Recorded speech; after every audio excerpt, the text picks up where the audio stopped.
Right, welcome back. Now, Colin Powell once said that excellence is not an exception, it is our prevailing attitude. Excellence is an attitude and it needs to span every facet of our lives and must be infused into everything. The way you build products, test them, sell them, and support them, to the way we do our work. Companies that don't have a meaningful commitment to excellence can be good at some things, but they will never be great.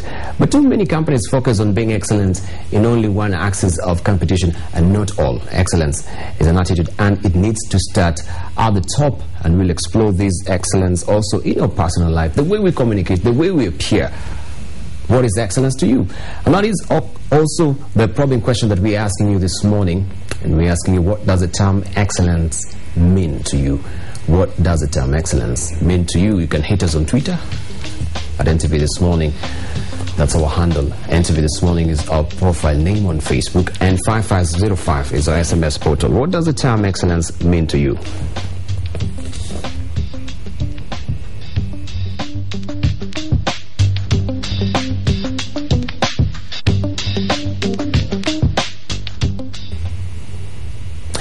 Right, and I'm now joined by bbanga, who is the Managing Director of Public Image, to tell us more what excellence is all about, pursuit of excellence. Let's start with you. Good to see you after a long, long while. Good morning, Japan. Good morning. I think the last time I saw you was last year. I think it was. Happy New Year. Likewise. Right, let's get to breaking down the term. Excellence. It appears to be amorphous, but if you will break it down for us, what does the term excellence mean to you? Well, for me, excellence is continually striving to be the best at whatever it is that you're doing. I don't think excellence is an actual goal. I think the pursuit of excellence is what we try to do in our daily lives, whether it's in our relationships with the people who are close to us, whether it's at work, professionally, personally. It's really striving to be the best that you can be. I believe that all of us were put on this earth for a particular reason. And excellence is really the pursuit of that goal, to find out why were we put on this earth and achieving that ultimate aim. Right. The question is also, does our true commitment to excellence naturally result to maximum returns? Well, I think what happens is that as we are achieving our goal, our pursuit of excellence, as we're trying to achieve our goal of excellence, we then discover our true selves. So I'll give you an example, and I'll talk about myself. I used to work in a different career. I wasn't getting the job satisfaction that I needed. I wasn't really fulfilled. I then decided to switch careers and I moved into something else. Now, I have sort of found, hopefully, my calling on this earth. This is what gives me maximum satisfaction. It's not about the money. It's really about going home at the end of the day and saying to myself, I have done the best that I can do this particular day, or I have changed somebody else's life, or I've touched somebody's life, or I have gotten some really good feedback. And that, to me, is my pursuit of excellence. It's being able to go home every day and being able to say to yourself, I was the best that I can be. The other thing with this pursuit of excellence is also being true to oneself, authenticity, which is vital. So what does that mean in terms of authenticity? It's a commitment to whatever it is that you're doing, say professionally. It's that sense of pride. It's carrying out your duties with some enthusiasm. That, to me, are what are the defining pillars of excellence, or the pursuit of excellence. They always say that there is no traffic jam on the extra mile. What, if you may compare that to excellence, what does that really mean to you? There is no traffic jam on the, could you repeat that again? On the extra mile, on the extra mile. If you take the extra mile, of course, there is no traffic jam there. Well, it's about putting in over 100% of what you're doing.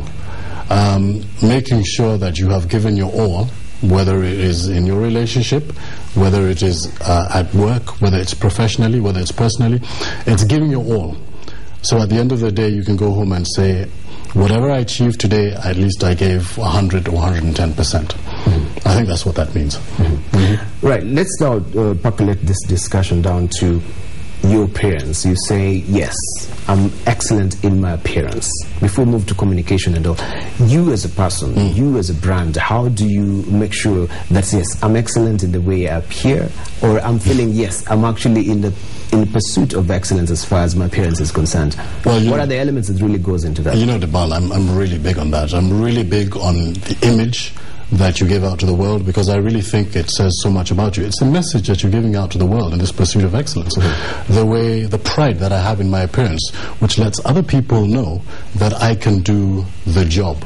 I talk about these statistics all the time, but the visual, what we see in terms of our appearance, what we see in terms of our dress, our body language, is over 55% of whether people are judging us to be excellent. Let's use that word. So really taking pride in your appearance. It's also a question of respect for your target market, for your audience, depending on who you're speaking to. And I'm not saying that you have to dress up in a three-piece suit or you have to dress up in high heels to do whatever it is that you're doing, but you've got to know who your target market is and what is appropriate for that target market. That, to me, is excellence as far as image and dressing is concerned. Yes. Right. Maybe if you can, or let me just put myself in that position and try and analyze me. What are some of the improvements that I need to make as far as this is concerned? I know this is a dodgy ground, but don't be so hard on me. No, well, in terms of appearance and stuff like that, do you think maybe on that road to excellence, am I there? Do I have a long way to go? I certainly think that you pursue excellence every day. You come out here every day and you're up here at the crack of dawn presenting a new show, and you are dressed appropriately for the job. I think there is a certain amount of pride in what you do. I think there is enthusiasm. I think there is energy. I think you enjoy what you're doing. So without sounding too facetious, I actually think that you are pursuing excellence every day. But you know, this whole thing about excellence, it's also that gut feeling that you have inside, and a lot of that has to do with the attitude that you bring to this work, and that gut feeling that you feel when you go home at the end of the day and you say to yourself, this was a good day, I was able to achieve X, Y, Z, or even if you weren't able to achieve everything, at least you know you put in 100% worth of effort in terms of pursuing that particular goal. Right. But you see, sometimes, you know, life is not really a straight line. Sure, it's not a bed of roses, right? And of course, it's a prevailing attitude that you're trying to exercise, and you know, you have it every day with you. But you wake up another time, you come and you feel like you're really down in the dumps. You see, and that will really show, and that will really be also very evident to maybe your viewers as a presenter or a person who is in the public. For that matter, then, how does that also affect your pursuit of excellence? Because you're feeling like, okay, I'm moving forward, but I'm also flinching back. Well, we're human beings. There are days when we're going to get up and we don't feel as great as we should be. And there are things that are going on in our personal lives which suddenly intrude on our personal lives. But the true professional in our pursuit of excellence is to be able to leave those at the door as we walk into the workplace. Certainly we're talking professionally. And be able to give as much as you can give without letting a lot of these personal problems intrude. It's a tough road. And as I said, we're human beings and things are likely to intrude. But the true professional is able to put that aside, is able to come into work, focus on the job that needs to be done, and then go home and have to deal with those particular issues. So what I'm saying here is that none of us is a Superman. We can't be expected to be perfect the entire time, but that pursuit of excellence is the ability to ride over some of these problems that we encounter in life. It's the ability to get up when we've fallen down. It's the ability to keep going on, even as things may become a little bit tougher down the road.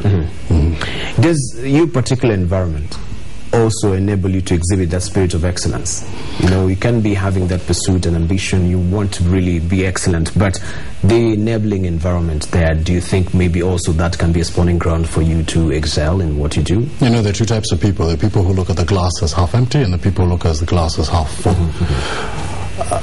A lot of times people who blame the environment, they blame the working conditions, they blame, you know, the facilities that they have, whether it's in an institution or at work, very often are failing to see the bigger picture. You've got to start with yourself. You've got to work with the situation that you're given. Now, you know, there may be facilities, or you may be in an environment, you may be working with a boss who is extra hard on you, but the pursuit of excellence is being able to ride over these things. It's being able to do this in spite of whatever challenges may be presenting you at work. So my advice would be to look at that situation and say to yourself, what is the best that I can do with whatever facilities I have, whatever the environment has been presented to me. Right. They always say also excellence is a gift. Do you really hold to that view? If it was a gift, then I think none of us, I don't know, you tell me. God has given us all special talents and special gifts. Every single person on the face of this earth has been innately blessed by God. The trick is finding what that gift is, finding what you are good at, and pursuing it to the best of your ability. Now, some people are able to discover those gifts pretty early on in life. You discover you have a talent for playing golf, or cooking, or academia. And you discover that at an early age and you're able to pursue it. But even later on in life, we're able to find out what we were truly put on, and I honestly believe this, what we were truly put on this earth to do. We all have a purpose, and God has given us each a talent or a gift. We need to tap that gift, we need to find out what that talent is, and then pursue it to the best of our ability. So still, is excellence a gift? Excellence is not a gift. It is finding out what you are good at, pursuing what you are put on this earth to do. That is what is excellent. Right. All right, I'm holding court this morning with Derek Mbanga, who is an image consultant and managing director of Public Image.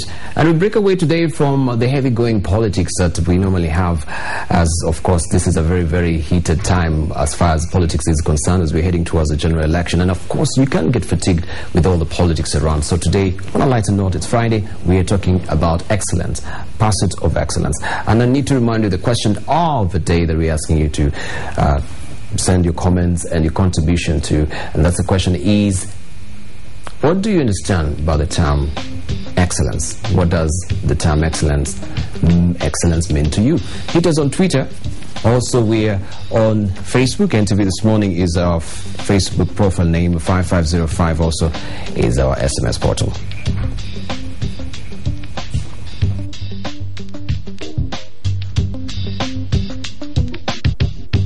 Still with Derek Mbanga. You tell me, then, how do I develop deep commitments to excellence? You've told us what excellence is. What is the mechanism then that maybe this is a structure and this is I'm going to pursue excellence in whatever that I'm good at? Discovery of self. Discover yourself. You've got to find out who you are. And there are a number of ways of doing that. For example, a young person who is about to graduate from school needs to find out, well, I have an aptitude towards this as far as a career is concerned. I work better with people, or I work better in this particular environment. So it's sort of finding out who you are. That process of self-discovery that we go through either as young people or even as adults, finding out who you are. Once you found out who you are, find out what you're passionate about, find out what your true calling is in life, and then just go for it. To me, it's as simple as that, as far as excellence is concerned. And it's that journey of self-discovery and really finding out who you are, why you were put on this earth. Ask yourself some of those tough questions. It may even involve a self-assessment test. Ask the people around you. What do you like about me? What do you think when you see me? A lot of times I ask people in a lot of my sessions, and I ask them to ask the person sitting next to them, what did you think of me the first time you saw me? What do you want to show the world when you step out into public? Once you have discovered that, once you found out what that is, and saying to yourself, okay, well, this is not the image that I want to show, or this is what I want people to see when they see me for the first time, whether it's in terms of my appearance or my behavior. It's about being seen, heard, and remembered for the right reasons. Right. Let's now focus on excellence in terms of, that was appearance. We come to communication. What will be the epitome of good communicator? I don't think there is an epitome of a good communicator, but communication is so vital in this day and age. Whether it is a formal presentation, whether at school or at work, whether it's communicating one-on-one like we're doing, whether it's talking to a room full of 200 or 2,000 people, the ability to articulate something in a manner that is informative, the ability to persuade people, the ability to bring people to your side of view is so vital. In fact, to me, that is the key factor when it comes to success, certainly professionally. And if we're talking about excellence and a commitment to excellence, then communication skills is something that everybody needs to focus on. Now, there are various facets when it comes to communication, but it's something that shouldn't be taken for granted. And communication is not just about the ability to use particular words. It's how you use your voice. It's how you use your body. It is how you logically put thoughts together in order to persuade or inform people about whatever it is that you're talking about. Right. The Japanese, they have the term kaizen, which is the continuous improvement of a product. And we've seen them really applying it, especially with the total quality management from the Toyota industry. The mark of excellence is, yes, we are not yet satisfied with our product, but we want to continuously improve on what we do have. How can we take that term and really try and apply it in our life continuously as we're pursuing excellence? Well, I think you have given the answer just through your opening statement there. It's in terms of looking at myself and saying, what was I able to achieve today? What can I do better tomorrow? And that's the pursuit of excellence. It's really making yourself a better person. Every day you get up and saying to yourself, I am going to try and achieve